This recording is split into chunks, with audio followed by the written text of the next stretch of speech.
Deuce and Mo, Deuce and Mo, Deuce and Mo. They tell you what they know.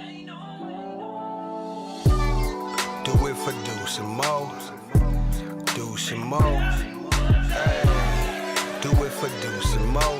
When it comes to the Kings, it's my favorite show. Do it for Deuce and Mo, Deuce and Mo. Hey. Do it for Deuce and Mo. When it comes to the Kings, big hopes and dreams as we cover our kings. Never cover the kingdom, but we loving our kings. And we covered your prayers as we doing our thing. Big Deuce with the pod, Lil Mo on the screen. Solo or together, still do it for team. Never switch up for $1 or revenue stream. So we always got each other, balance out the beam. Deuce and Mo, and that's the end of the theme song. Do it for Deuce and Mo. We are live. Hey, do it for Deuce and Mo. I had to fake that When it excitement. comes to the Kings, that's my favorite show. You Do know, it for if Deuce and Mo. you really think about it, you had to do that Deuce and Mo. because we're in a different setting. Yeah, we are here outside. This is you're probably going, what the hell are they doing? How are we doing on a Saturday night? Yeah. What up, Deuce? Hey. Hey, Morgan. Hi. I'm rooting for y'all. Yeah, but how about that team from Sacramento, guys, huh? Let's go, Kings. We are live tonight outside of the Deuce and Mo studios. And you're probably going, why? Why? There's some work being done in there. Last podcast, we did it at the friendly confines of Golden One Center. Tonight, outside, huh? A little outdoor excursion, a little field trip for the pod, huh? I actually feel like we should do this for postseason basketball.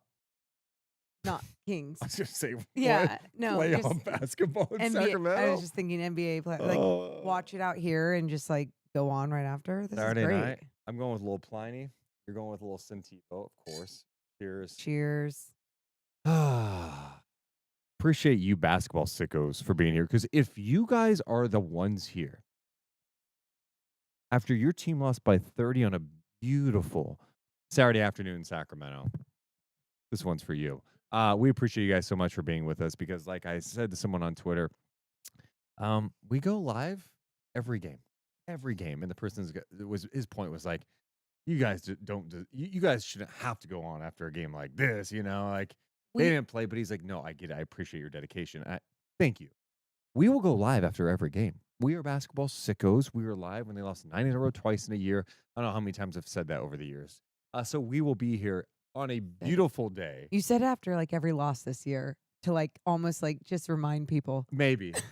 I don't know. This year's lasted about 4 years, but we're going to be hanging out here talking about what transpired in Orlando today, and it was not pretty whatsoever. It was pathetic. It was gross, disgusting. But you know what? Are we going to let it ruin our Saturday nights? No. I am curious from the chat. What are you Let's curious take a about? sip, actually. Mid-sentence sip? I am curious from the chat. How many of you guys watched the entire game today? Yeah. Well, I called. One, a 2 p.m. start. Uh-huh. Team's getting clapped. Yep. Beautiful outside. Beautiful. Come on. I called my parents on my way back from San Francisco. And I was like, I didn't even have to ask, actually. My dad was just like, yeah, I turned it off after the first quarter, went outside, mowed the lawn, came back post-game. I was like, ugh. Yeah. Ugh. Yeah. So I understand, in a game like this, afternoon too, it's a little, like, there's a lot of parents out there that are like, yeah, I have all these different activities for my child on a Saturday afternoon that I have to do too. One thing about being outside, you have to like do things like take a stick from Carlin. Hold Why on. do you have to take it from him? Do you want him to choke on it and die? Is that what you want? Be right back.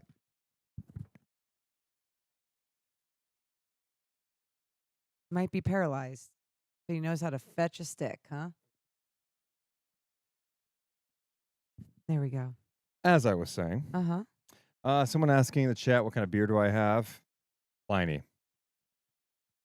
Let's see here. Anyone watch? Oh my God, there's actually a lot of people who watched the whole thing.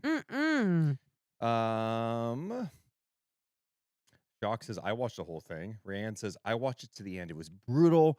Brian says, I watched 3/4 and had enough. Steven says, sexy vibes tonight. I'm going to grab a wine glass. Yeah, Steven. Love it. Appreciate that. Donald says, I did not. I was lurking and playing guitar around the. Oh, that's good. I would have been playing guitar too if I knew how. For sure. Patrick says he watched the whole thing. Roberto says, I watched, I cried, I laughed. Okay, cool. I'm so curious. Did you laugh so you didn't cry anymore? I'm so curious. Morgan in the chat says I turned it off after the third. Yeah. Adam says coaching baseball during the game, the Kings made me a couple of kids. I don't know what that gets me. Adam also says Deuce looks like a dad that just got off a long shift who desperately needed that beer. Ricky, thanks so much for the super chat. Give me a $20. Appreciate that. Thank Also you. includes the emoji of epic fail. Oh, Yeah. it's a hippo. Oh man, you guys want to know something that's even crazier? Because I had to wait for Morgan to get back. Yeah. I went back and watched the first 3/4. That's And guess what? Worse on the second watch. Worse on the second watch. What were you going back to watch for? I was just like, well, sometimes when I watch games, I mean, this is probably everybody, you get emotional, and then like if something happens, you kind of like you get tunnel vision for a quick second because you're just like, what are they doing on that possession? So now that I knew what the result was, I could just go back and like, okay, what transpired? And so I was looking for what was Orlando doing defensively. Uh-huh. I was looking for how were they getting so many good looks, and knocking them down. Orlando, And the worst 3-point shooting team since 2015-16 season. Season. I had a sip of beer. It's already hitting me, huh? Oh man. Yeah. So yeah, I went back and watched. that's like That's basketball sicko to the next level. That's I don't even think I could have There's done it for that levels of game. basketball sicko-ness. I'm up here. Yeah. You guys may not be at my level, and that's fine. You don't have to be. It's a disease. Donald says Deuce and Mo are forced to watch the game. You know what's so disgusting? We're watching the game either way. Yeah. Like whether it's for like NBC or not. How could you not? You know what it is though? I get FOMO when I don't know or I don't watch. Oh, of course. Like, I mean, I can't remember the last time like that would have happened for a Kings game. Maybe before 2012. The last Kings game I missed. Okay, come on, bud. You got it. The last Kings game I missed, I was in Oatman, Arizona. Oh. 21-22 season. It was a game where the Kings played the Rockets.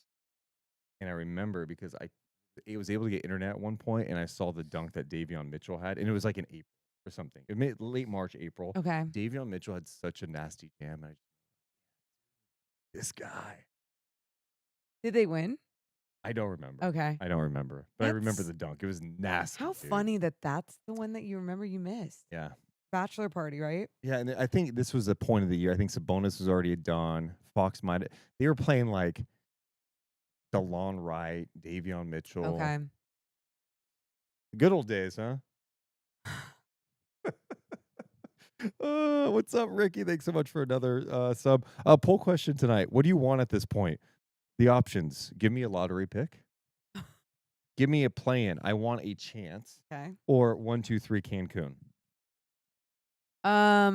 Give me a lottery pick. 38% of people saying lottery. 34% saying 1, 2, 3 Cancun, which tells me they're just done. Mm-hmm. They don't even care. And then 28% say, give me play. I want a chance. I mean, it's so hard when they play so uninspiring like tonight. It's hard to believe in a chance, one, but to even Good want stuff. them. What? Good stuff. Save it for the pod. I like this. Okay, then let's go. I know. Because I got the good stuff flowing now. The biggest thing you guys need to do before we start is hit the thumbs up and subscribe, because let me tell you, thumbs up matter during these low. Okay, for the channel. Hit the thumbs up, subscribe, make sure to comment after, get the algorithms going, so then maybe other fan bases can just enjoy the misery too. More gold. Let me just do a quick update before we start on this. Dallas is up on Chicago 118-116 with Oh. 8.6 to go Oh, wait. Fourth? in the fourth. Let's stay with this and Let's then stay with it, Yeah, just like and the then Bucks? and then we'll start our pod. Yeah. With the win, Dallas moves ahead of Sacramento. Put it on your phone or no? Oh, you want the actual game? I mean, there's 8 seconds. Let's see if we can get to it. Yes, ma'am. Let me Okay. Okay, so before we It's start the pod, we're Saturday. gonna see the result of Yeah. the Bulls, the red hot Bulls. Bulls, awesome. Our Bulls today, not so Get good. the damn game. I'm trying to get it on my phone, you nerd. Oh my God. This is- Okay, so we'll react to the end. Remember, the Bulls won on the Josh Giddey game winner in their last game against the LA Lakers. Yep. Oh, okay, And they're they're showing showing a last game. I was like, oh my flashback. God, did they do it again? Okay, so with the win, This is funny. Dallas moves ahead of Sacramento. Kings drop to 10. Dallas' schedule is not too bad. I was looking at the Suns' schedule today. Yeah. It's brutal, but it's shit. The Kings' schedule is just as brutal, especially with how they're playing right now. Mm-hmm. They've lost 9 of 12. All right, we're gonna start the pod after the end of Yeah, this yeah. game. After. Oh, no spoilers. Oh. Yeah. I mean, might as well. It's Saturday. It was I, a really shitty loss. What? I've got League Pass on my phone. That's how we're watching this. Oh. All right. Okay, we're Yeah, gonna have to just- watch it like oh. this. Keep it like that. Don't. Oh, the Mavs Foul. have the ball. Okay, the Mavs have the ball. So Thompson. Hey, but crazy shit's happened. I don't know. The last Bulls game. All right, so Klay Thompson fouled with 7.6. He's going to go to the free throw line. An intentional foul. They did have a foul to give. Okay, let's see now. So he's not going to the free throw line. Yeah. It's like, what? Why would they foul there? Yeah. Oh. Yeah. They ran the same. So now he'll get to the free Yep. throw line. Okay, cool. Okay, cool. Like, what am I cheering What's for? up, Brandon? Good to see you. Someone says, issue with the season is the Kings lost winnable games early in the season. They've lost winnable games in the last 2 weeks, right? Yeah. The Clippers game, the Bulls game, even the Bucks game. They should have won that game. They didn't score in the final 4.5. All right, so Klay makes the first free throw. 3-point game now. Okay, this should clinch it, right?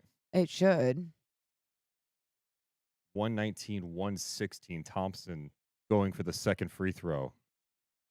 Thompson in his first year with the Mavs. No timeouts for the Bulls. They're going to have to take it full court with 6.7. All right. All right, free No throw in, timeouts. 4-point game. Giddey the Josh inbounder. Giddey, a 4-point play. They're going to give it to him. This is the same shit they ran last time. 3. Giddey to Vooch. He launches for 3. It's in Oh! with 0.9 of a second. 120-119. Do it again. Do it again, Bulls. Washington trying to inbound, gets it to Klay, and Klay is able to run it out. The Mavs hang on to win 120-119, and they have moved ahead of the Sacramento Kings tonight in the standings into 9th. The Kings dropped to 10th after getting clapped by Orlando. And with that, we will start the podcast. All right, Deuce and Mo coming down. In 3, 2, 1. Hit my music. Deuce and Mo. Deuce and Mo. Deuce and Mo. They tell you what they know. Deuce and Mo. Deuce and Mo. Deuce and Mo. The podcast that you know.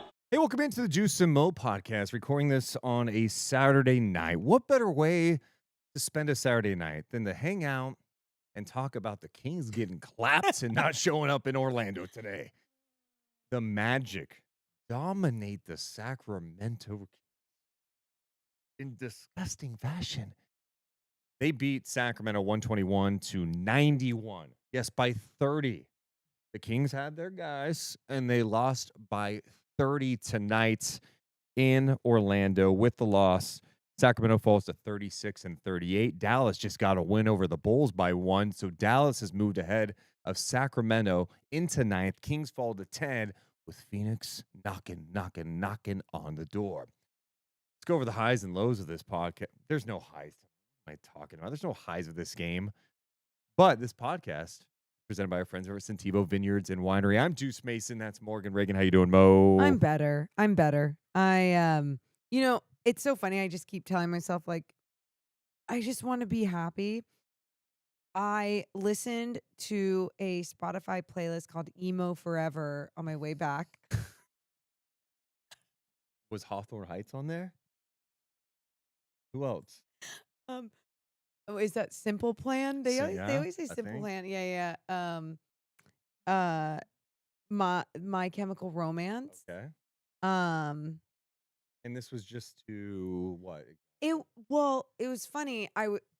Deuce gave me like an ultimatum and kind of threatened me on the phone, and he says, it's a Saturday night and we need to have fun on the podcast. So are you going to approach the podcast like Zach LaVine or Morgan Reagan? That was on the phone. That wasn't.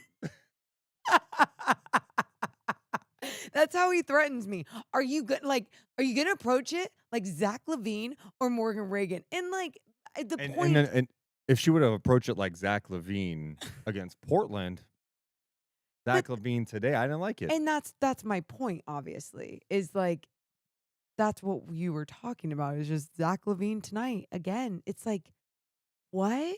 What are we even doing? So then when you said that, then I was like, okay, I need to feel inspired and like Deuce is gonna want a song or something, and I couldn't. I just listened to emo music, hoping that it would inspire something. It didn't. I felt drained emotionally, and really thinking about everything. It really made me sad. The type of basketball that I was watching. Yeah. What? I feel like we've done this podcast Too 30 many times times. this year, so I'm like catching myself going, I've said that before. I've said this before. Yep. But like in this setting, I understand the win over Portland. Like we were not like sitting here going, hey, this fixed everything. The Kings are good. I just felt like there were some appropriate steps in the approach by Sacramento in that game against Portland where it was like, you know what? They like competed. I felt like I saw some different things between Sabonis and LaVine that was encouraging, especially after what happened against OKC. And then, like, in addition to that, like defensively, I felt like there was a compete level that I really enjoyed. Yeah. And not that Portland's some like world beater, but it was also a team that had played really well against Sacramento this year. And they had size with like 8-9 guys above 6'8" that have given the Kings problems before. So I appreciated how they played in that game. And then you see the follow-up to it was this. Like, That's it. it's confusing, it's- but I guess maybe it shouldn't be because this is what average to below average teams do. Yes. You know what they do on one night? They look great. Yep. On other nights, they look bad. And it's just, I guess what's frustrating about that is that, when we're in this new era of Kings basketball, however you want to. I don't want to call this an era. Right. I want to call this a moment. Okay, this new moment of Kings, seriously, this Yeah, new yeah. moment of Kings basketball. It's like you're not just getting excited. I won't name old names because and insult those old players, but like you don't just like you're not just searching for hope. You literally traded for a player that was having such an efficient year, doing beautiful things in Chicago, all these different things. And so you see other teams around the NBA also wanting this player, and you understand it. You get it. You see it. It happens, and you're like, yes, this is what it's going to be. And I think just seeing the ups and the inefficiency with it, with Zach LaVine, it hurts my heart. I feel bad for whatever maybe he is Yeah. going through, but I also just like because he seems like he wants to, compete and be a good basketball player and be out there every single night and do his thing. But you're not getting that from him right now. And if you're not getting that from him, the rest of the fucking team has to step up. Yeah, I feel like he's the type of player. Because you're right. Like you look at he's a great shooter, having a really strong year on the season. Yeah. And when you've seen the glimpses, it's looked really good. Like that last game against Portland, he looked really good. Like Oh, the yes. off-ball movement, the shooting, just the attacking. Oh my God, yes. But I think the challenge right now is like you don't have like a guard all the time. You know, you didn't even start a point guard today, right? Yeah. Malik Monk came off the bench again for the second consecutive game.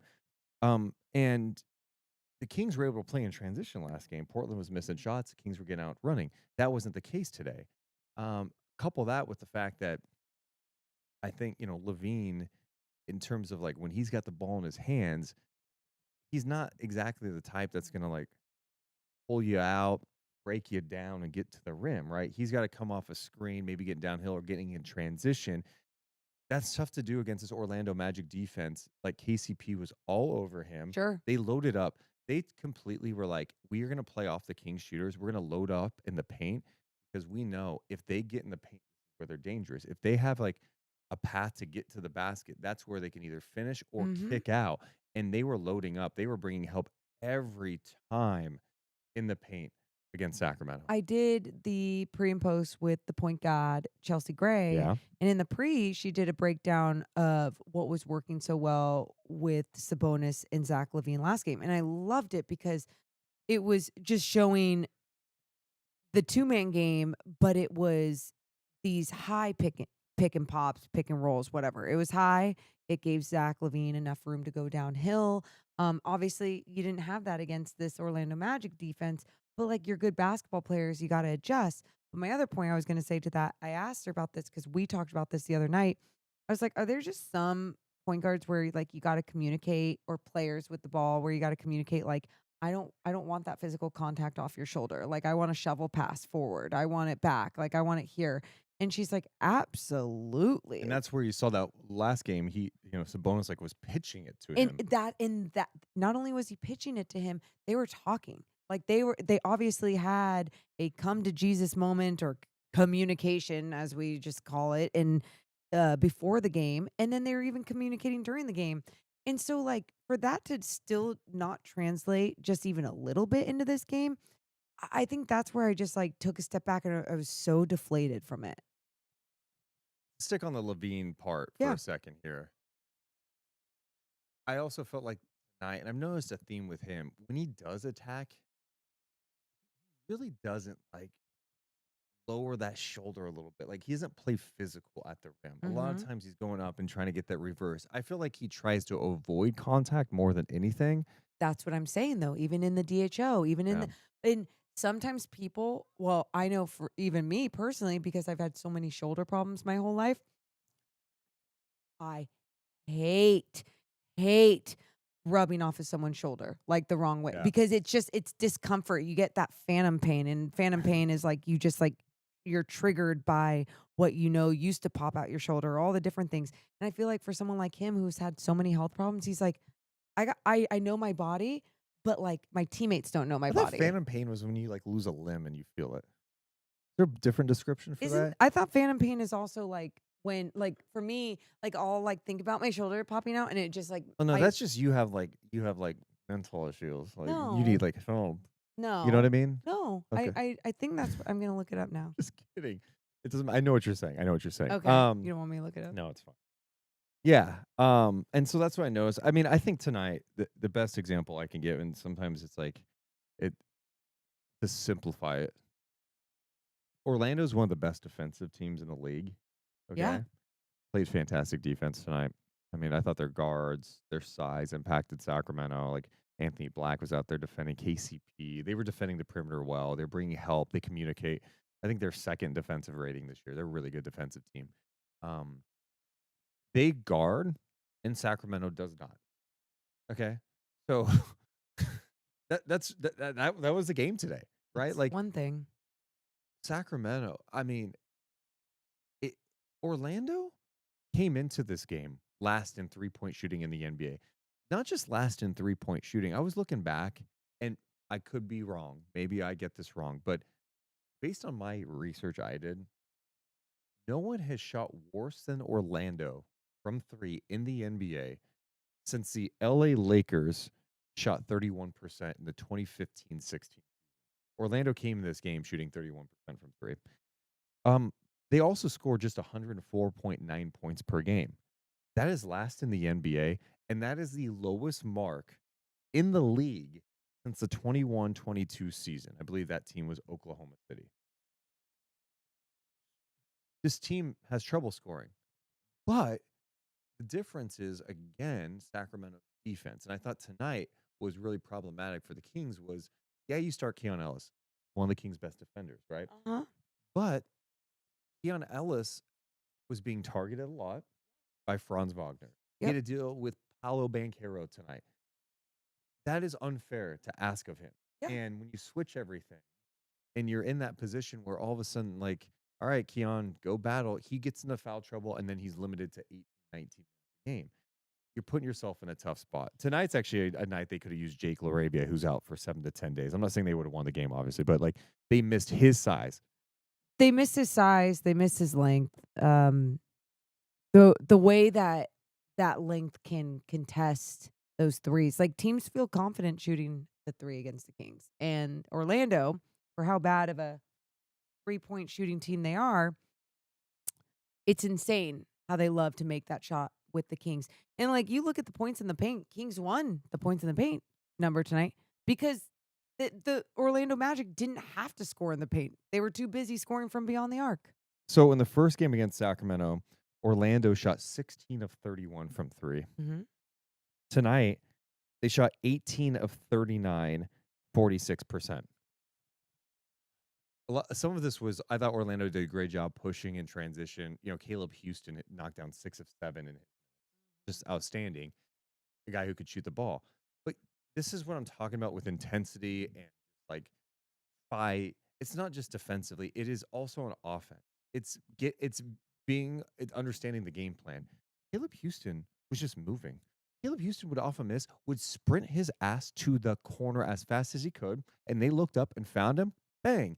Then he gets in a rhythm, and he's starting to hit contested shots. There's a play where LaVine was playing off of him. I don't understand what that was.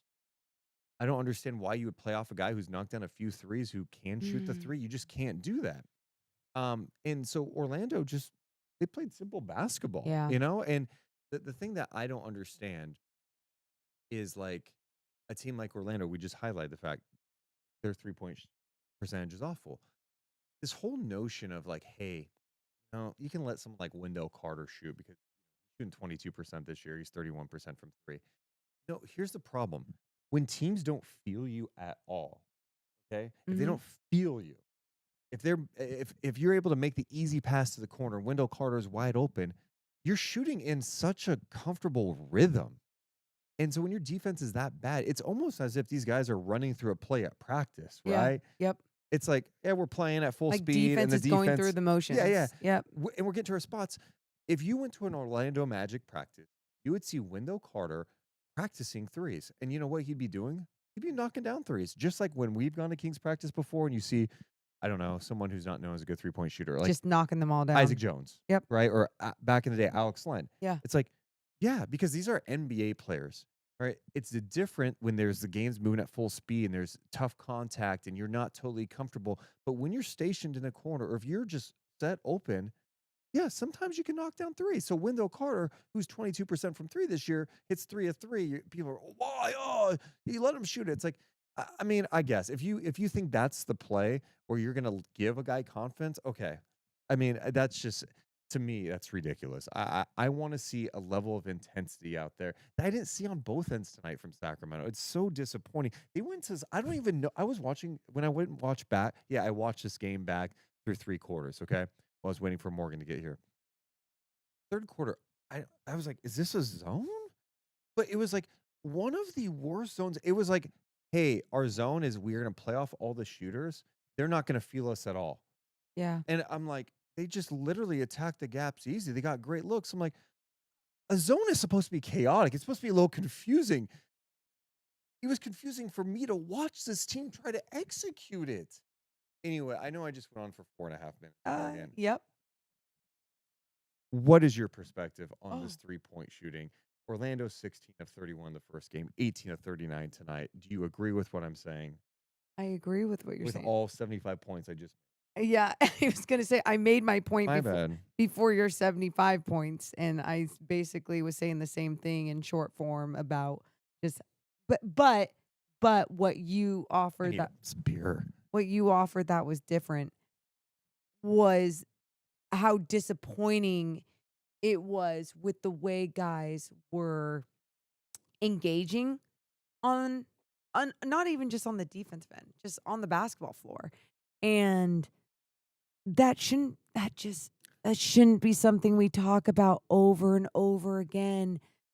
And I think it was easier to talk like this when the Sacramento Kings were just flat out a mid team, right? When Like they were supposed to, without like I'm saying expectations. like when it was like Tyrese and Buddy and Yeah, they weren't De'Aaron. supposed to be good. They were young. It was like, Yeah, oh, like it's frustrating, it's but like, yes, all yes. right. Where now it's just like, wait, it's not just like, oh, expectations because we're all unrealistic and we want this so bad because we're all Kings fans. It's like, no, you you are going off of track record of what you've seen from these players, which whether it was in season or from their last season or from what they've been doing in this season or in the last week or whatever. And when it's just so up and down and they don't do the things that we've seen them do before, it's really hard to be questioning effort and heart and all these things in March at this point of the It year. is. You're so right on that. And I thought specifically with this game, it's like this was a game going into it that I felt was winnable. Um, Yeah. and it's Orlando. I again, we've complimented their defense. I think they do a great job. Yeah. I just didn't think Sacramento played with like that type of force that is necessary. When you're playing a team like that, you have to go to another level of compete. Compete? Who says it like that? You have to go Compete. you have to go to a Compete. different level of compete. um, I'm so stupid. Anyway, Uh, and they didn't match it. And that's like I'm listening to Doug after the game. He's just talking about, yeah, we didn't play with it. Like we didn't have that effort we needed. We didn't play with joy. We didn't play. I'm like, guys, you're coming off like a really good win. Like you should be feeling good. And you end up in this game shooting 42%. They were 7 of 28 from 3. They only scored 91 points. Here's another number that's staggering. At the half, they had 6 assists. oh, yes. They finished with 17 assists Mhm. and 16 turnovers. LaVine had 5 of the turnovers. Monk had 6. Yeah, yeah, yeah. I Assists felt to turnovers. one of the Monk ones, oh, I could tell frustrated me. They were pushing in transition. Something that I've not brought up enough. Since the trade, and it's not just because De'Aaron's not here, but I've just noticed it more, and maybe it is partly De'Aaron not being here.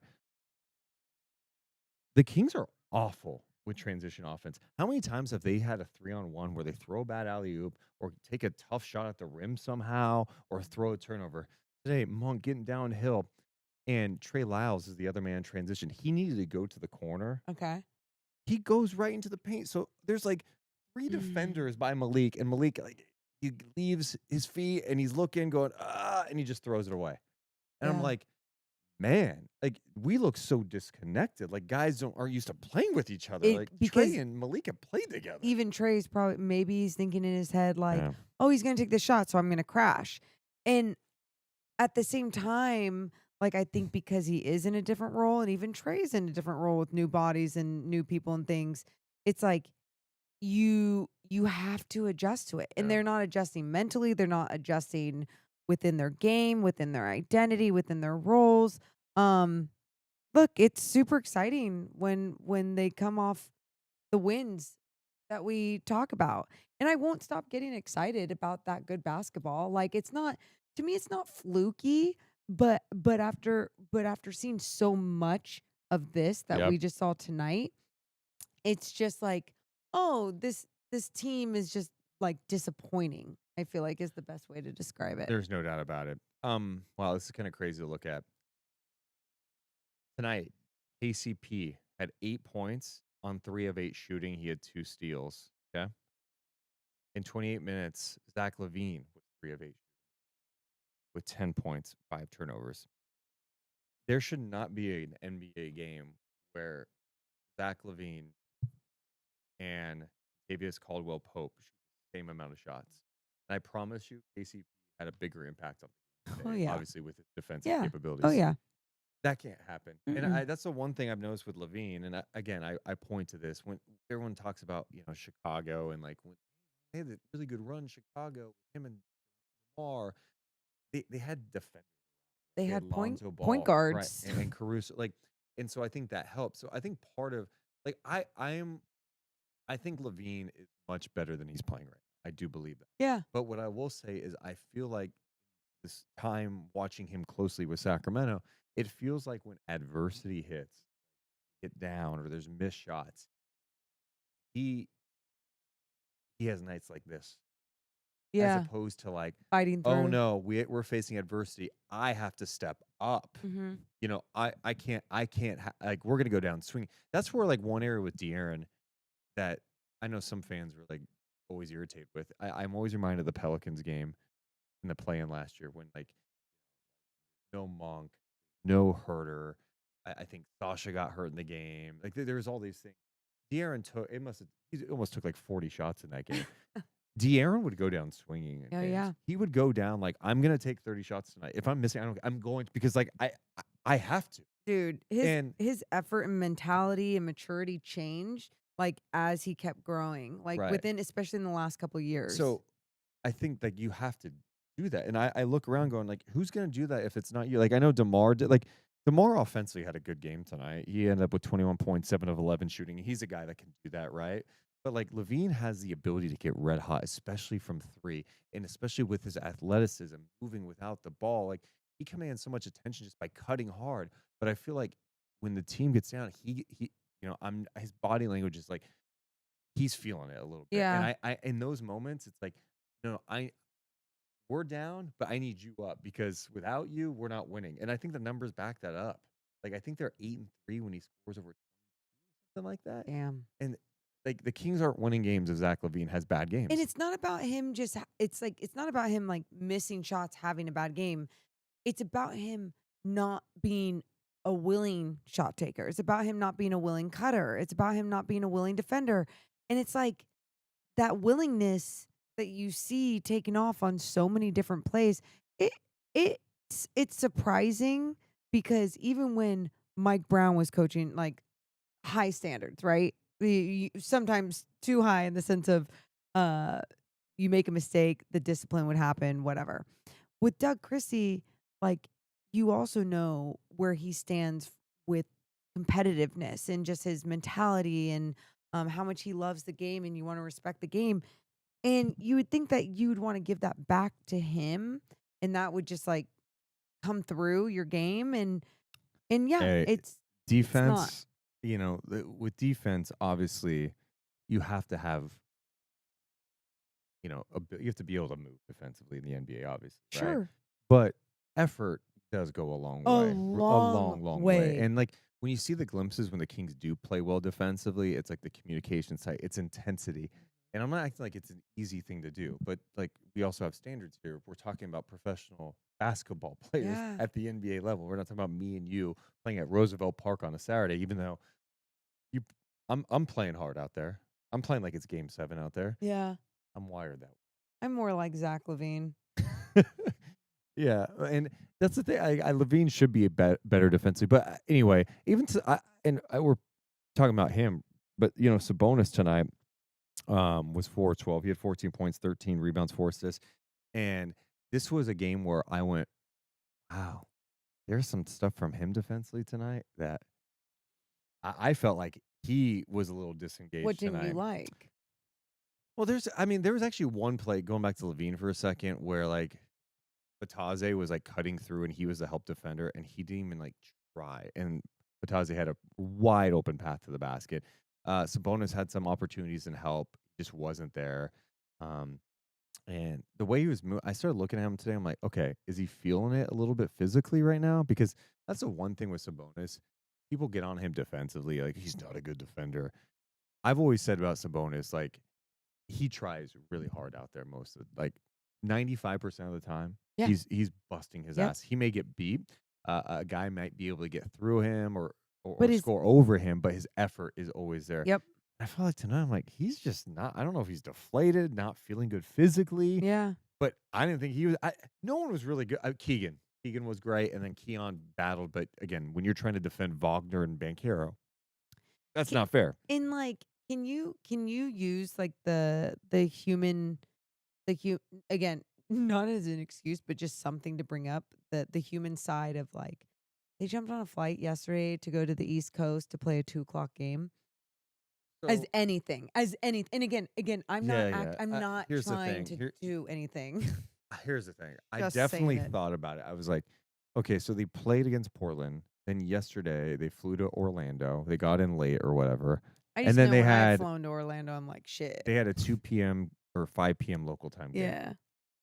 Here's my thing with that. Like, yeah, I mean, it's hard, but like also that's the NBA. Yeah. Like these are not like rookies who've never faced this before. Like, suck it up, No. Buttercup. And I'm not acting like that either. And that's why I think there's a difference of looking sluggish on the court, where like I could more justify that maybe and be like, shit, that You was know what really I hard can't? travel. Wait.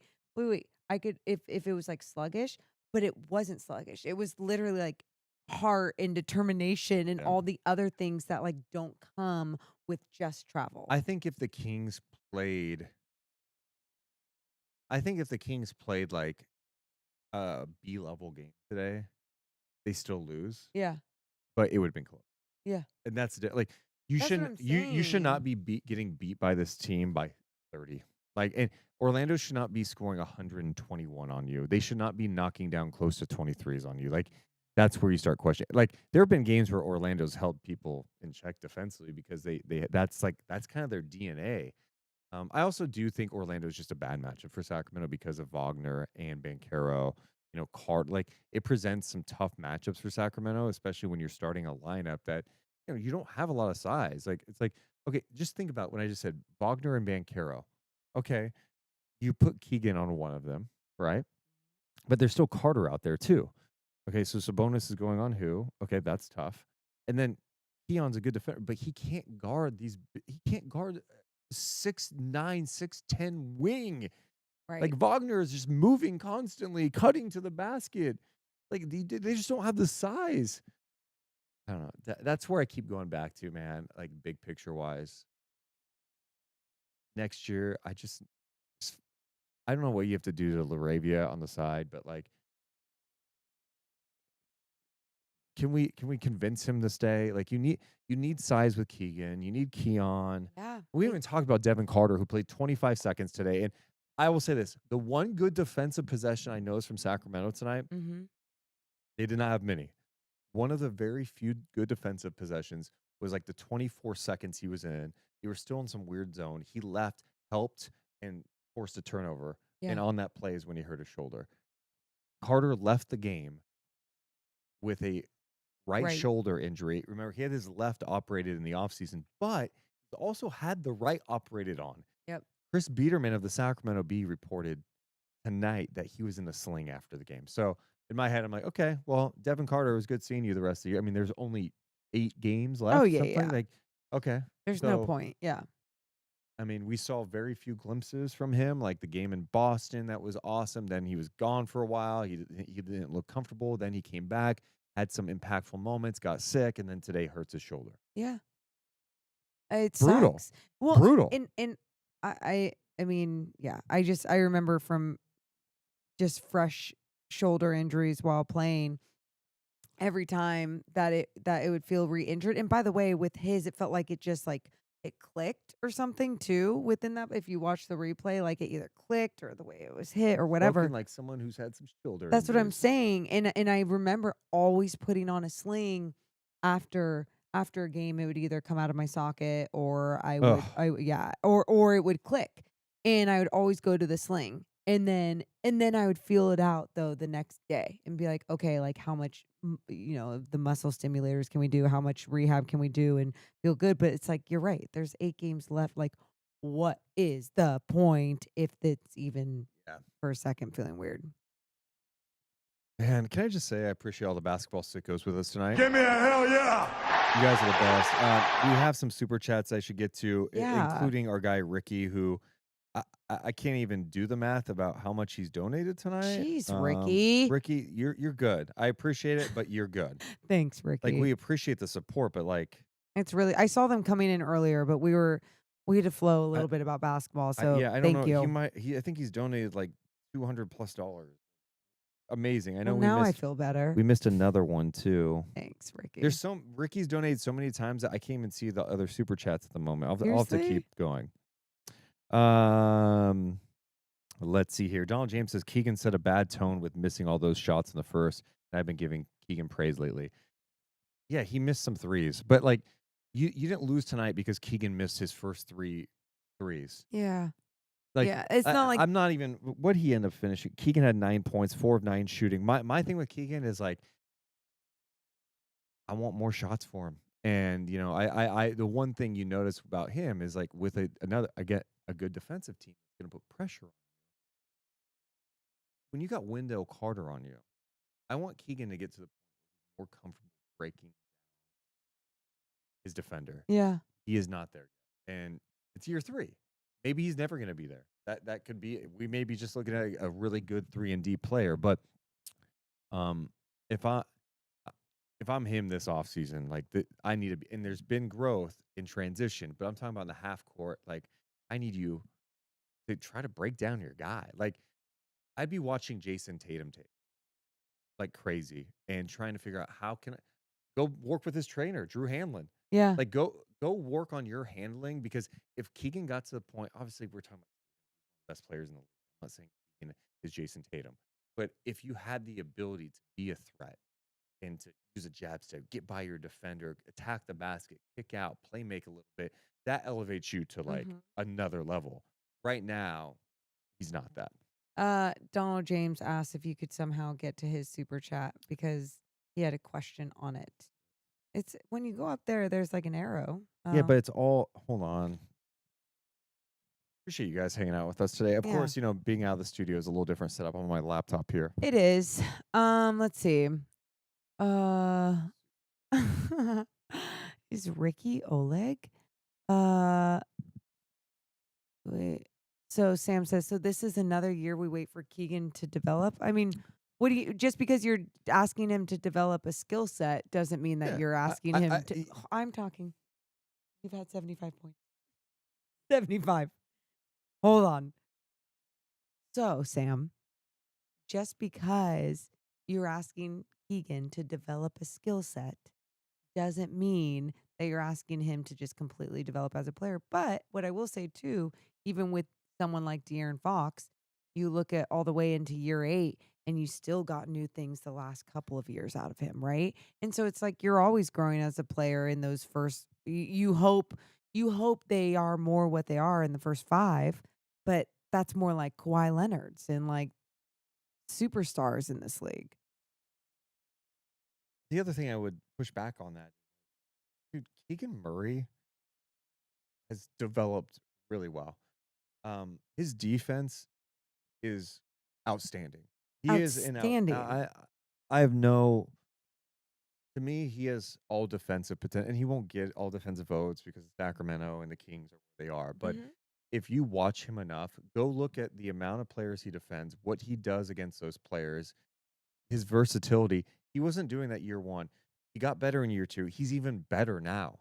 Like he's really, really talented defensively. He's become a better rebounder. His shooting since January 1st has been way improved from beyond the arc. Now it's about can he get to that other level? So I push back on like, oh, we're still waiting on him to develop. Like, he's Oh, turned the other problem I think that to be honest, but I think part of it too is something we talked about in the offseason that I pushed back on a little bit at the time. Morgan is I think adding DeMar did not help him offensively. He spent the first part of the year not getting any opportunities. Like, and I know some of it's being on him, but it's also like he doesn't have as much as of a role offensively. He's and more lately. Sam says, "I get it, Deuce and Mo, just frustrating." And for sure, like I don't think I think it even what Deuce's point that he just brought up was, like even bringing in DeMar and everyone questioning, well, where's Keegan going to get his touches? My thing at the beginning of the year was like, well, figure it out. Like, what are we even saying? Like, figure it out, one way or another. Like, you can get multiple people involved. you can evolve people's roles, even DeMar's role, as somebody who likes the ball in his hands. And I think sometimes in this league, we have a hard time when players switch to different teams. It's like they are what they are. That shouldn't be the case unless they're a goddamn superstar. Like that is who they are. But if you're even just a star in this league and you've done some amazing things, you should still be able to adjust and become an amazing teammate in whatever role that may be with the roster that you're on. The super chat from Donald, by the way. Yeah. He donates $5. Appreciate that, Thanks, Donald. Donald. And of course, Ricky. Give me a hell yeah! Donald I asked another podcaster this. How do you tank on purpose? I guess if you play the bench, but didn't an NBA team get fined for that? Yeah, Utah got fined because they were, lying about injuries and benching guys. It's not that hard to tank in the NBA. First thing you can do is just like, hey, we're setting this guy for load management for a game. The next thing you could do is limit minutes, or you could shut a guy down and be like, oh, he's hurt. It's just what happens is these teams like will randomly pick a Tuesday and sit literally 90% of their roster, and the league's going, really? That's a little weird. So I don't think it's that hard. Morgan, do you want some quotes from the Kings locker room tonight? No audio, quotes. Oh, wait. Is it because none of the players came out? No, they talked. I mean, the players don't go out on the road because there's no media. That's what it was. Biederman. Okay. Chris Biederman's covering the Kings with the B right now on the road. Doug Christie talked after the game. He said, unfortunately, we did not do anything that we talked about or wanted to do. We walked through it. We talked about it, talked about the importance, the sense of urgency. The energy just wasn't there. Kings players were asked why the team would lack urgency and energy with 9 games left as it battles to remain in the play-in tournament. Sabonis says, I don't know. Everybody obviously knows how important these games are, but for some reason, we weren't all fighting for our lives. Eesh. DeMar DeRozan was one of the few Kings who played with aggression offensively. He led the team with 21 points. His quote, I wish I knew the answer to that so we could have a solution to it. But the only thing that should give us the answer to that, going out there to play. We only got however many games left, and every single one is important. So the effort, the compete level, everything should be there. Zach LaVine said, I don't know. I wish we knew how, but obviously it wasn't there. DeRozan also said it's frustrating because you don't want to lose. You don't want to put yourself in a deeper, tougher hole that you got to dig yourself out of, especially with limited opportunity. LaVine also said we didn't have any urgency. We just lost by 30, so obviously that went out the window. Yeah. They're all aware. They're all aware. And I'm not, when I say that, I'm not acting like, oh, that's good. They're all aware. I'm more. But I don't like that's, dude, I'm telling you, there's nothing worse. We're at home watching games, okay? We're not professional athletes. Yep. But from a fan perspective, there is nothing worse than hearing, I don't know. We didn't have the energy tonight. We have the sense of urgency. You're not out of it. Like if the Kings had won like the games we talked about, the Clippers game, the Bucks game, the Bulls game, you go plus 3 wins right now. So they would be 39 and 36. Mm-hmm. Right? Minus 3 plus 3. Yeah. 39 and 36.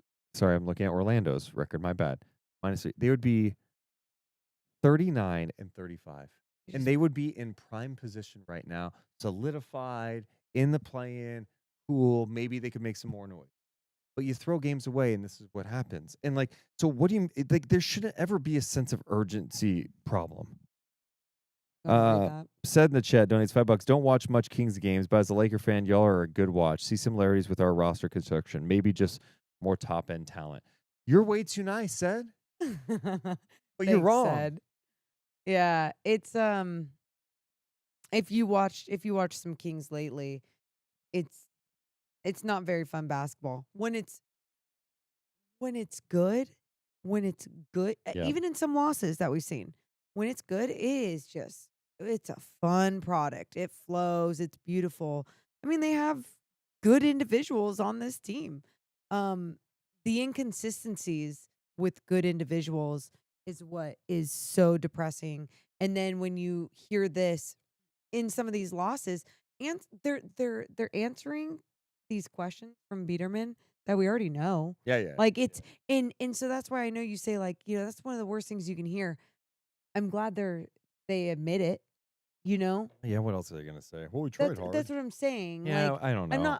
not acting like to say that to make you feel better, but I'm just challenging what you said with like, oh, it's the worst thing to hear, and it's like you're right. We don't want to hear it, so just change Yeah, it. go play. Go figure it. I mean, You can have that once a year. You can have one of those games like once a year.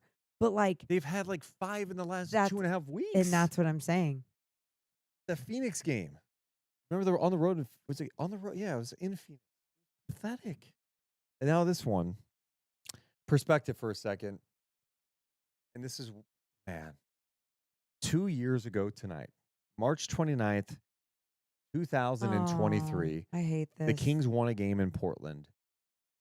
And they clinched a playoff spot for the first time in a long time. They ended a 16-year playoff drought that night. That was 2 years ago today. 2 years ago today. I hate thinking about it now. One of our podcast listeners tweeted out a picture and tagged me in it, Jacoby. He put, drought ended 2 years ago today, drove up an hour on I-5 to go see the Beam for the first time ever, ran into Deuce and Mo there. And I will never forget that night, Morgan. That was emotional. That was really cool. It was 2 years ago tonight. And this is what makes Sacramento so different, like that night when that playoff drought ended, the amount of joy, the amount of emotion, tears for making the playoffs. That's what it means to people in the city. We go out and see the Beam. There were a lot of people outside Golden One Center popping champagne bottles. It was so fun. It was so fun. And, if you would ask me that night, I would be like, yeah, the Kings are going to be competitive for the next 4 or 5 years. It's going to be fun. We're going to see playoffs. And to think that we may be seeing back-to-back years of no playoffs, it hurts because that moment was so special. And it's why I said so many times that year, so many times there's going to be nothing like the come up, and enjoy this because you never know how long it lasts. And guess what? It lasted a year. But you know what's so great about it being so bad again? Can't wait to have that feeling again, huh? Yeah, and hopefully it's not too long. I'm kidding, because it's still not gonna look. The reason why we had that feeling is because it was 16-year drought. It can't.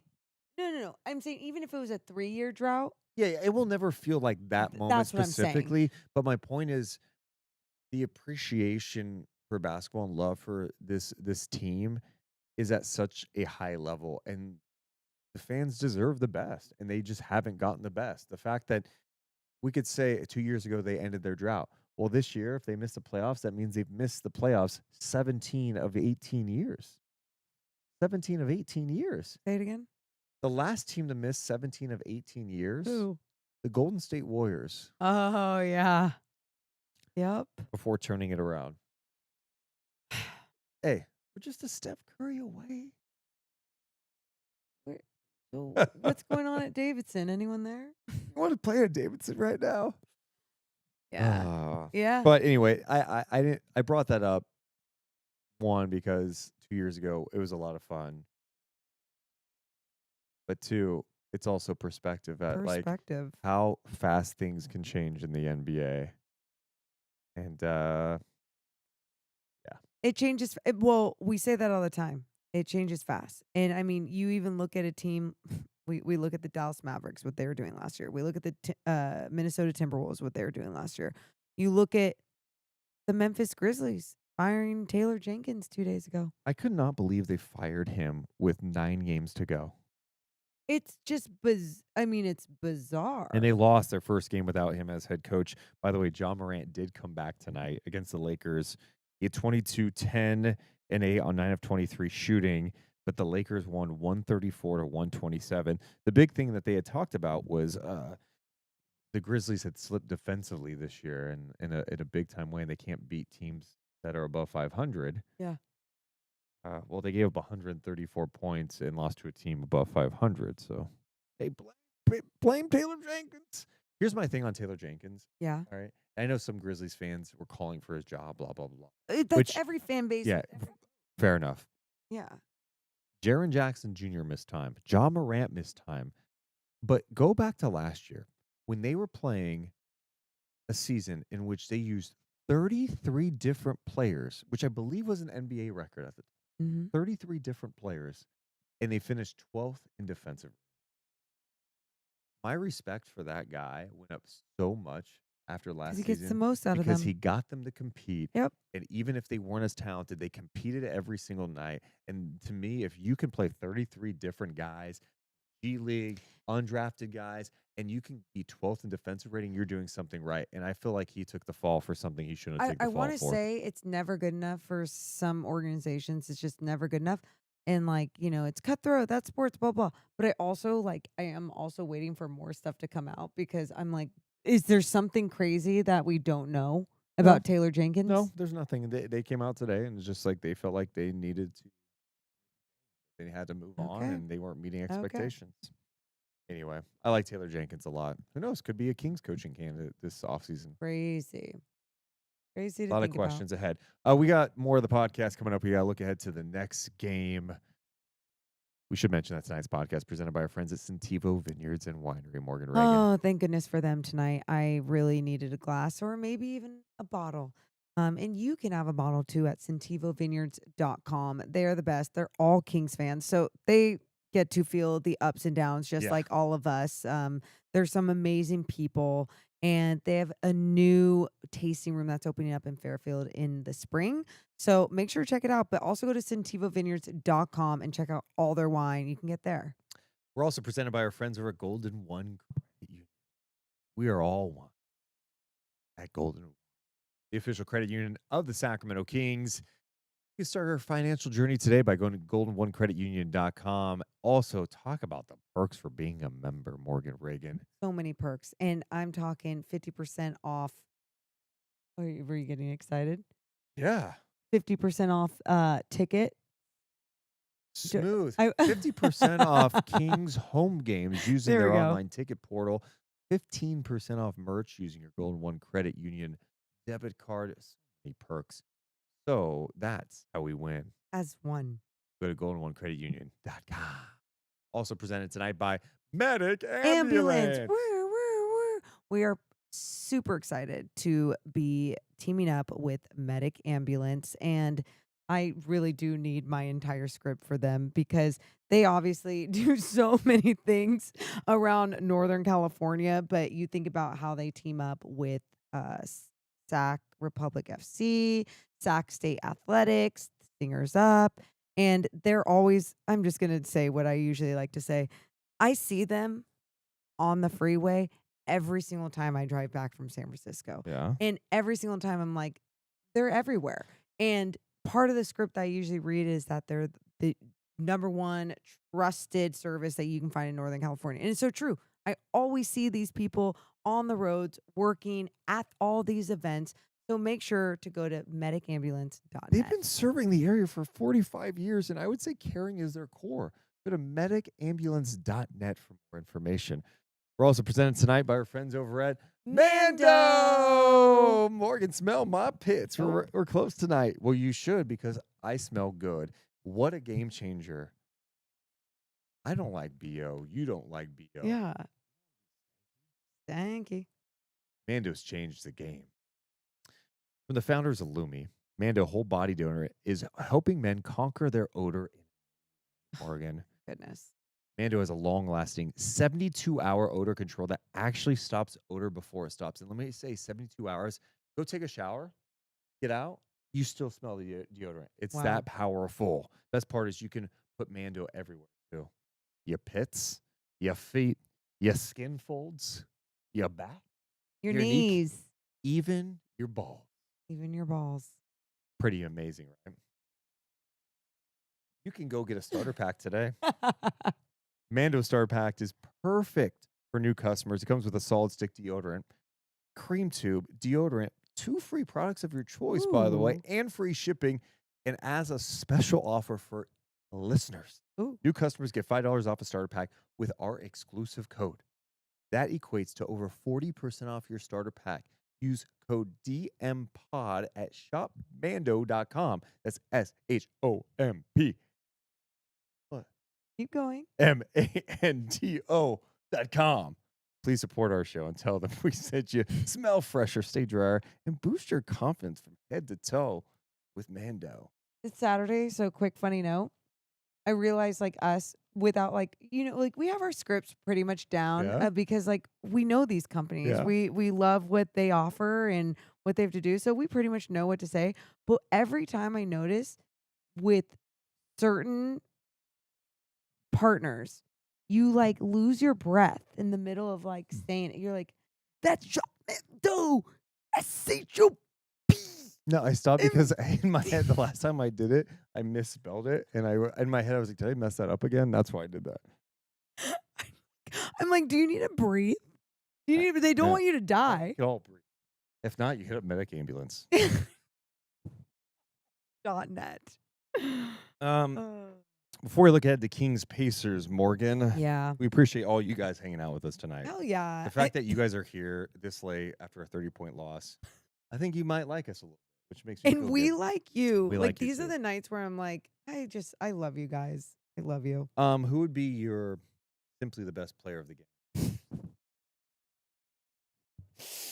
I don't know. Maybe Franz Wagner and Paolo Banchero. Okay. Wagner tonight finished with 21 points, 8 of 12 shooting, 2 of 6 from downtown. Banchero had 24 points, 6 assists. I went with someone different. Who? And actually, I kind of regret it now because Bataze had 12 points, 10 rebounds, 5 assists. And I want to bring him up for a second. Okay. Double-double off the bench in 17 minutes. Those numbers he got, Yeah. 12, 10, and 5. Yeah. He did that in less than 18 minutes tonight. His effort out there was fantastic. Hell yeah. Kings got crushed on the glass in my mind. It was 48-41, but it felt more impactful Way more. than that. Yes. But Bataze was awesome. I actually went with Caleb Houston. Oh. 18 points on 6 of 7 shooting from downtown in 25 minutes off the bench. For a team that's not known for three-point shooting, he came off and launched, got good looks, knocked him down. These are simply the best player of the game, presented by Northwest Exteriors. Check out their website, northwestexteriors.com. Their 30th anniversary sale is ongoing. Deals galore at northwestexteriors.com because Morgan Reagan, they are Simply the best. Trust Northwest. a little different doing the show out here. But also, like, are you breathing?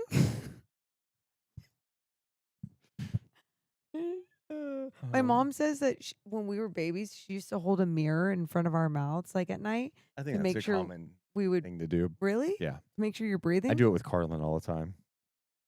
I'm hold a pretty mirror in sure front. you can hear him from a mile away. True. He's Like- digging right now.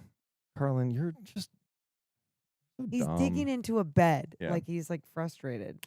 Let's get to some comments. Morgan, before we Bojack's licking his look ahead to balls. Kings and Pacers.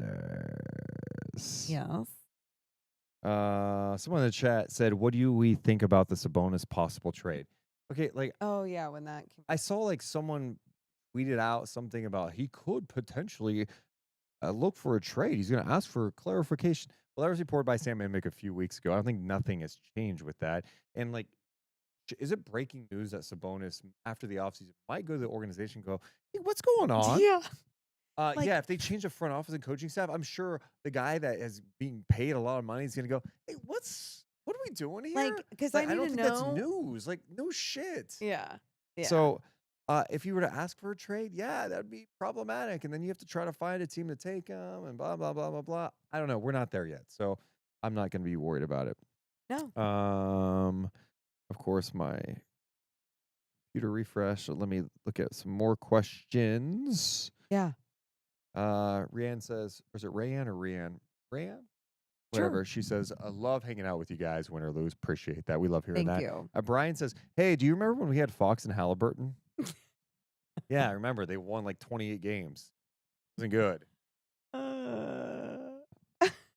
but I like them both a Yeah, lot. I'm with you. And you get to see Tyrese coming up next. There you go. Yay. Next up, Kings, Pacers. The Pacers the other night scored 162 points. Yep. Tonight they were in action taking on the Oklahoma City Thunder. OKC beat them 132-11. And the Pacers came into this game winners of 8 of their last 10 games. Yep. Playing some really good basketball right now. Tyrese has been playing at a high level. The problem is they just went up against a team that now has 62 wins.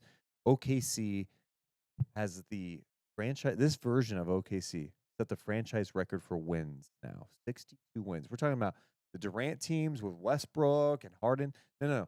This OKC team with guys in and out of the lineup. Jalen Williams missing time. He is back now. Hartenstein missing the start of the year.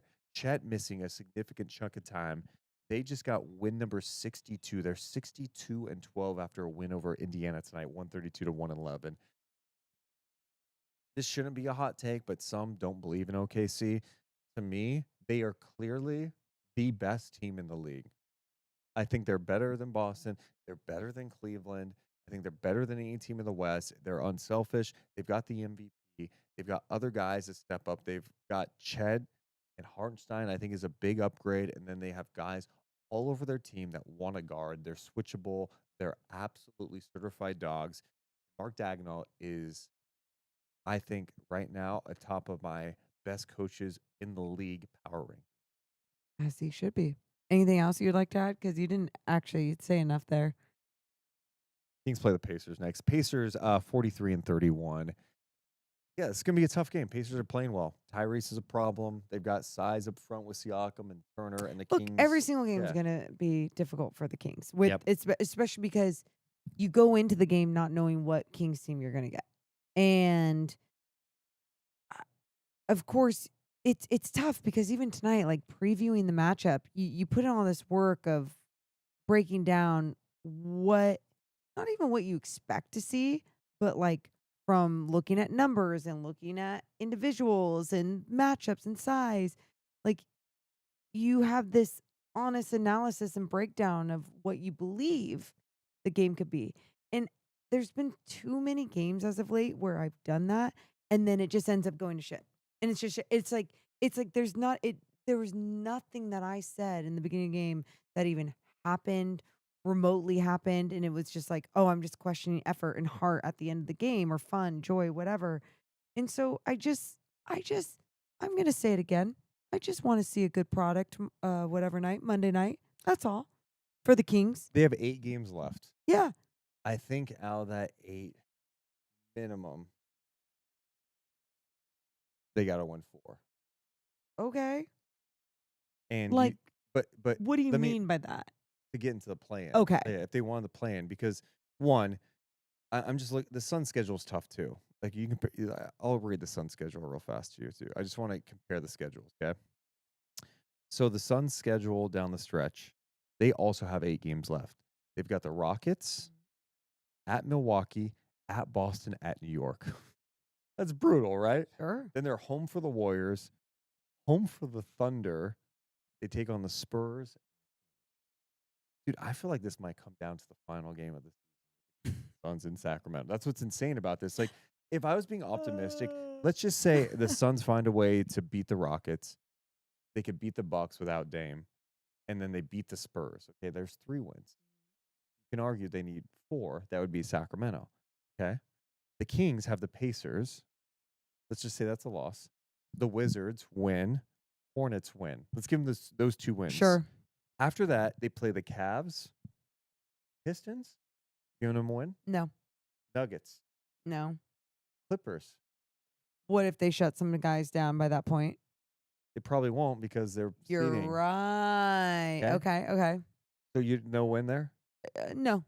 Suns last game. Maybe. Okay. The way it's mapped out, if you do the same now, let's be a little more negative with the Suns. Okay, Suns Rockets, Phoenix. Houston's playing well. Rockets. Okay, Suns Bucks in Milwaukee. Let's give it the Suns. Okay, 1. Celtics Suns. Celtics. Suns Knicks. Knicks. Warriors Suns. Warriors. Okay, there's 2. OKC Suns. OKC. Okay. Do they shut anybody down though? Even if they did, Okay. they have so much All right, depth. Spurs Suns. Suns. Then Suns. Suns. It may come down to the final game of the year. That's insane. Win or go home. That makes it fun. If that's your version of fun, cool. It is because right now I'm not having fun. Okay.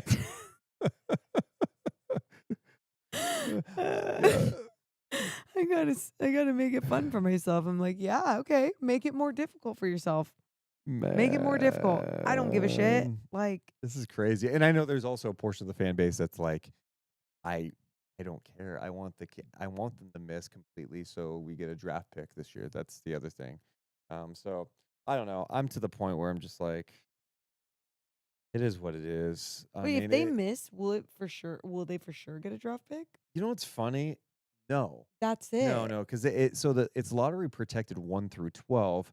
Tonight actually helped them a little bit because Orlando actually has a worse record than Sacramento. So let's say Orlando made the play-in. Yeah. Well, they're going to be in the play-in in the East, okay? Okay. Let's say they don't make the playoffs. They would be in a position to have a worse pick than Sacramento. Okay. But the Kings, they beat the Kings tonight. So in a way that helps if the Kings were to miss.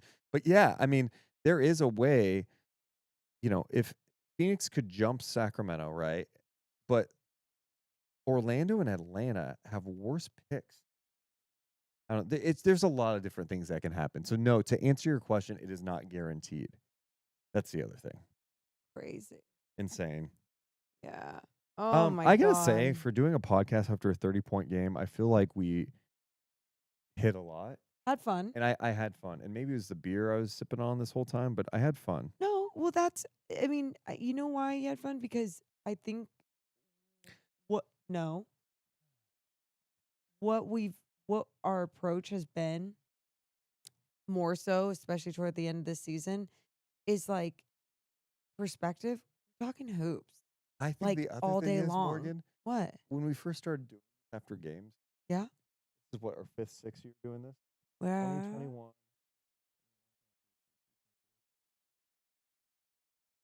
Our 5th season doing this Okay. after every single game. Yeah.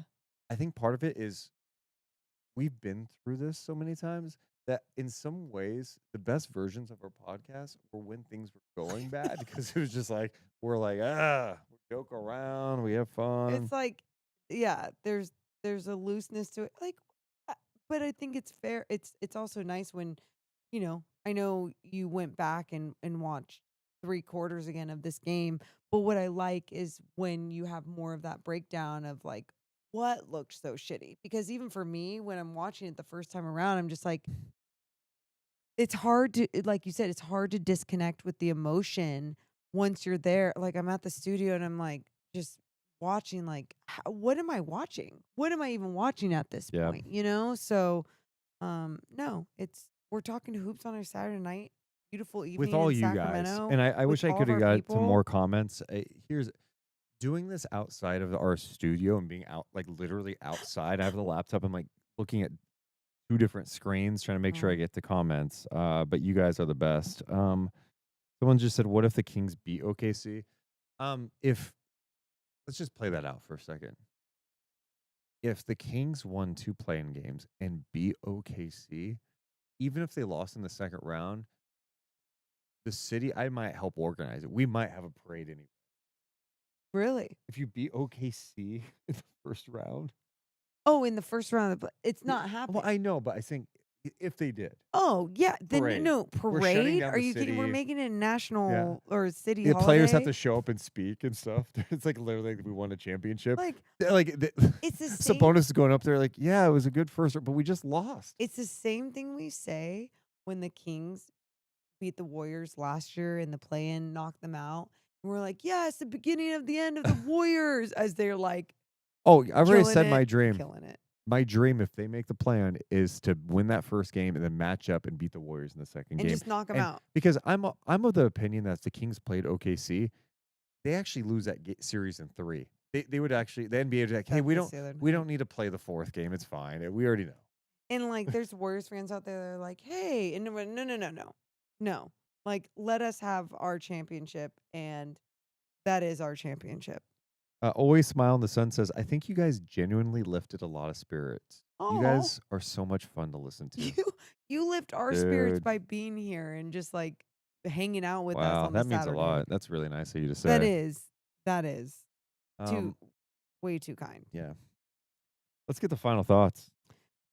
My final thoughts. Yeah, I'm sipping on wine on this beautiful evening in Sacramento outside while doing a podcast. It's perspective. It's really cool to still be in this situation. That's where we're at. We're at the point of the season where Morgan's perspective is like, well, we get to talk basketball, so that's fun, right? Yeah, but it's not even like I'm like looking for something. It's truly taking that step back for myself sometimes when I do allow this team to dictate. Like I'm literally listening to Forever Emo for 2 hours Yeah. on my way back to For Sacramento. inspiration too, but Inspiration / depression. Yes. but it's From also the Kings. and yes, we are outside. Just that someone was asking in the comments. Are you guys really outside? Yes, Yeah. we are. This is Yeah. outside right now. Yeah. You don't see the windows behind us? It's clearly outside, right? Well, I mean, there's windows inside, but they would have different. These Yeah. are pretty Yeah. dusty. Yeah. Yeah, that's that's where I'm at. I mean, my final thought doesn't need to be anything with this team. Let's go. Our next four podcasts will be at the NBC studios too. Wednesday, Friday, Monday. Or We got a wait, game Monday that you're not working Monday. Oh, I'm sorry. So no. So I'm sorry. I forgot. Like just Monday 'cause- outside again? Yeah, Monday outside, outdoor podcast after Kings Pacers. Wednesday, NBC Studios. Yeah. Friday, NBC Studios. Sunday, NBC Studios. Monday, NBC Studios. Wow, only 4 more Deuce and Mo appearances on pre and post game. I'm not working the final 3 games, I don't think. Gross. Mike Bibby's on them. Oh, well. Hey, Mike Bibby, hey, I got an idea, Mike. Hey, Mike, I got an You idea. just got another job at Sac State. Let Deuce cook. Let Deuce cook for a second. Stinger's up, Mike. Someone says, let me see Carlin. I would normally. Do you want me to pick up the bed? Okay, I was saying normally because he's sleeping, but you guys get to see Carlin. Seeing Carlin would lift everyone's spirits. Okay, look how fucking cute this guy is. Oh, stop it. Oh my God. Is that not okay, Steven? You don't get to call him that. Look at that sweet boy, huh? Is that just a sweet Carlin? Melissa, thank you so much. I love being on pre and post game too. Chris Biederman in the chat says, appreciate you guys for plugging the coverage. Of course, Chris. You killed at sacree.com. Yeah, thanks for being like one of the only Yeah. people that travel and go and get everything too. Asked the Because good questions. you did. So cute it hurts. Yep. Jersey says NBC Studios equals no fog machine. You know what? No, I'm bringing the fog machine. I'm bringing it. Yes, I am. I can shoot off some fog in a big studio. No, you can't. No, you Why? can't. Why? Because it's like Why? a multi-million-dollar studio. No, You don't think our studio's multi-million? it's not. It's multi-hundreds. All right, my final thought. Yeah. Gross loss. Not happy about it. Gross, but I've reached the point of acceptance a few games back. I've accepted. Yeah. Doesn't mean it's less frustrating, but acceptance is powerful. I encourage everyone to reach acceptance. Appreciate you guys so much for hanging out with us tonight. Make sure to hit the thumbs up and subscribe. Also, after the show, drop some comments in the YouTube comments. I'll comment back too. We love you guys, but we got to go. You all have a wonderful rest of your Saturday night. Thanks for being here. Take it away, singers. Deuce and Mo, Deuce and Mo, Deuce and Mo. They tell you what they know. Deuce and Mo, Deuce and Mo, Deuce and Mo. The podcast that you know. Deuce and Mo.